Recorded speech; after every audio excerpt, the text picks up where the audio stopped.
Welcome back po sa aking munting channel, Mr. Ukol.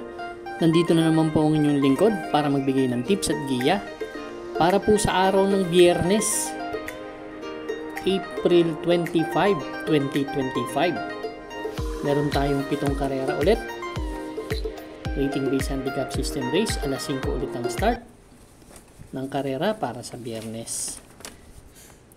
Shoutout po sa owner ng ADA OTB dyan sa Panghulo Ubando sa tapat ng Orocan kay Sir Ray Rodriguez. Shoutout sir.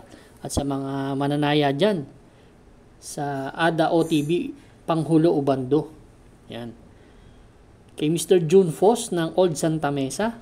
Asunsyon ko sa OTB. Pinabati kay ni Cyprus Pamatian. Bonifacio Amper, Willie File, Hernan Matining, sa binabati ni William Yang si Avelino Go.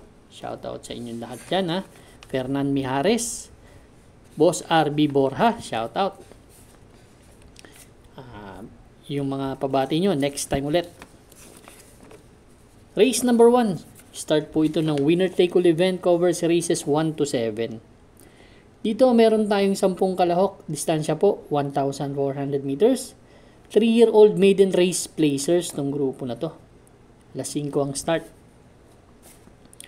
Dito ang first choice ko yung medyo batak sa laban. Itong number 1 na si Robotic Clay. Si Robotic Clay, ang huling takbo nito, tersero dumating kila Anytime Anywhere. Inabot to ni Super Dancer. Nagtala ng 128 and a half sa 1,400 meters. Medyo gamay ni ni Jeffrey Bakayka ito. Palagi itong tumitimbang. Segundo to nakaraan kay Lola's Favorite.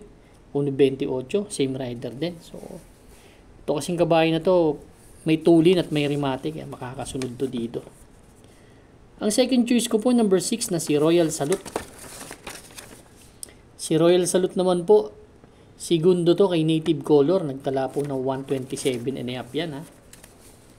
Kaya kung magbabakbakan sila at makasunod ng maganda to, malaki ang chance ang manalo nito. Yan po ang aking second choice. Ang third choice ko po, yung number 9 na si Blueberry Bell. Yan, sa akin ni Jeff Tagulaw Sarate. Medyo may konting tsamba. Kaya race number 1, yung mga kursunada nyo, huwag nyo kakalimutan. Ang first choice ko dito, number 1, Robotic Clay. Second choice, number 6, Royal Salute. Third choice, number 9, Blueberry Bell. Good luck po. Race number 2 na po tayo, bayang kararista. Pick 6 event covers races 2 to 7. Meron tayo dito 7 kalahok, but 6 in betting options lang po. 1,200 meters distance, 6 to 10 split itong grupo na to. 5:30 ang start. Ang first choice ko yung coupled entry, Munich and high quality. Pero mas ko kay high quality. Last April 11, kila Great Angie tumakbo to. Dun sa 1,400 meters, 1:31 po. Pero last April 4, segundo yan kay Anyare. May 1:15 media yan sa 1,200 meters. Same rider ang sasakay. Medyo marami kasing matulin dito. Kaya ito may tulin din pero pwedeng isunod. Ang second choice ko yung number 3 na si Comeback Stronger. Si Comeback Stronger last February 26. May 1.16 na tinala ito. Medyo llamado siya doon na natalo Kila Wildcat. Medyo magaling yung nakalaban. Pwede siyang mauna dito kasi meron siyang airing 2.23 media Ngayon magaan pa ang timbang. Kaya yan yung papatay sa mga di bandera Kaya race number 2 ang first choice, entry number 1 in 1A, Munich high quality. Second choice number 3, Comeback Stronger. Good luck po. Race number 3 na po tayo, bayang kararista. Ito naman po yung pick 5 event, covers races 3 to 7. Meron lamang tayong 6 na kalahok dito. 1,200 meters distance. 5 split placer itong grupo na to. Alas sa isang start. Ang first choice ko po dito yung number 6 na si Pendant. Pendant kasi, nung tumakbo to last April 9, tumimbang to ng tersero. Medyo na hindi maganda ang post position kay Sky Plus. 1.16 media lang. Pero last March 26, segundo yan kay Bloomies. Nagtala ng 1.30 media. Ang ganda ng post position eh. Although mabigat pero yan at yan din na rin ang kalaban yan eh. Second choice ko po yung number 4 na si Angel's Crown. Ito naman si Angel's Crown. Medyo maganda rin ang kinikilos na karaan. Ang tersero dumating to kala Heritage. 1.17 media. Pero siya naman yung sumigundo kay Sky Plus nun.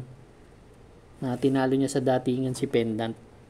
May 1.16 media na tinala. Same rider. Race number 3 ang first choice. Number 6 Pendant. Second choice number 4 Angel's Crown. Good luck po. Race number 4 na po tayo, bayan karerista. Pick 4 event covers races 4 to 7. Dito sa race number 4, meron tayong siyam na kalahok, 1,400 meters distance. 11 to 15 split yung grupo na to. Ang first choice ko po yung bagong baba na si Art Seb. Ito si Art Seb, ang huling takbo dun sa 16 to 21 split. Pampito dumating to, nagtala ng 129.5. Same rider ang sasakay. Actually, galing pa nga ng 22 to 27 to. Yan ang aking first choice. Ang second choice ko po, number 5, si Don Lucas. Ito, isang magandang salida lang. May tsamba rin tong kabayo na to. Medyo nagpipick up na rin ang condition to. Kaya race number 4, ang first choice number 1, Art Seb. Second choice number 5, Don Lucas. Good luck po. Race number 5 na po tayo, bayan karerista. Last extra double and last daily double plus 1. Dito meron tayong 6 na kalahok. Distansya, milya, 1,600 meters. 22 to 27 split po itong grupo na to, no? Alas 7 ang start. Dito, ang first choice ko yung number 3 na si Wolf 359. Ito, matagal hindi tumakbo. Ang last run nito, hindi ako nagkakamali, last dun sa Hopeful Stakes race, last July 21, 2024. Nagtala to ng 2:14 sa classic race, 2 minutes and 14 seconds. Ang nanalo doon si King James, yan. Pero nanalo na to ng milya last May 19. Doon sa 3-year-old locally bred. Ang tinalo nito si Beltuna, sila Every Sweat Counts. Ang milyang tinapos nito 143 sa ang tempo. Kaya medyo mabigat ang grupong kinakalaban nito. Magbibigay ako ng second choice ko. Long shot, yung number 1 na si Polite Bell. Gusto ko yung post position at yung hinete, no? Actually, last March, galing to sa dalawang sunod na panalo at isang segundo. Segundo to kay Winghart eh. Doon sa 22 to 27, kaya grupo niya rin to. May isang bigla kasi yan, si Polite Bell. Mga kursunada nyo, pwede nyo rin idagdag dito ha. Akin, giya lang po ito ha. Race number 5, ang first choice number 3, Wolf 359. Second choice number 1, Polite Bell. Good luck po. Race number 6 na po tayo, bayang karerista. The penultimate race. Dito meron tayong 12 kalahok but 11 in betting options lang. 16 to 21 split, 1,400 meters distansya. Dito sa race number 6, no? Ang gusto ko yung number 1 na si Malibu Princess.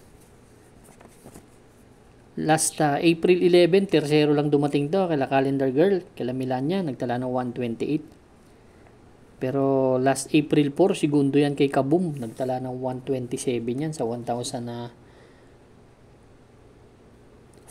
meters. Gustong-gusto ko yung post position. Napansin ko dyan magaling yan sa tabing balya. Kaya gustong-gusto ko tong kabayo na to dito sa laban. Susuluhin ko po, entry number 1, Malibu Princess. Good luck po. Race number 7 na po tayo. Last and final race for Friday night racing. Paratingan ng ating mga exotics. Winner take all. Pick 6, pick 5, pick 4. Last extra double and last daily double plus 1. Meron tayong 13 kalahok. Labing-apat pala. 14 na kalahok. But 13 in betting numbers lang. 1,400 meters distance. 6 to 10 split. Itong grupo na to. Paratingan na. Ang first choice ko po, coupled entry 7 and 7E, Advocacy and Makarit. May mga parehong may 129 sa 1,400 meters. Tercero dumating kila Captain Bob, si Advocacy, nagdala ng 129. JM Storge ang may sakay. Kaya malaking chance ang manalo. Actually, grupo nito galing sa 11 to 15 split Kaya medyo bumaba ng konti. Second choice ko yung number 6 na si Oktubre 14. Ito naman, maganda rin ang tinakbo last time out nito. May 1.28 yung best time to sa 1,400 meters. Yan ang aking second choice. Third choice ko na rin si Johnny Bunny. Gamay na gamay ito ni Aguila. Ganon din ang tempo niya. 129 din Hindi nagkakalayo yung tempuhan na yan. Ito naman, nakakasunod naman to. Medyo, kung walang masyado mabilis, pwedeng kumuha ng harapan itong Johnny Bunny sa laban na to. Race number 7, ang first choice, coupled entry 7 and 7A, Advocacy Makarit. Second choice, number 6, Oktubre 14. Third choice, number 10, Johnny Bunny. Good luck po. Maraming salamat po sa inyo walang sawang pagtangkilik sa aking munting channel. Good luck and stay safe.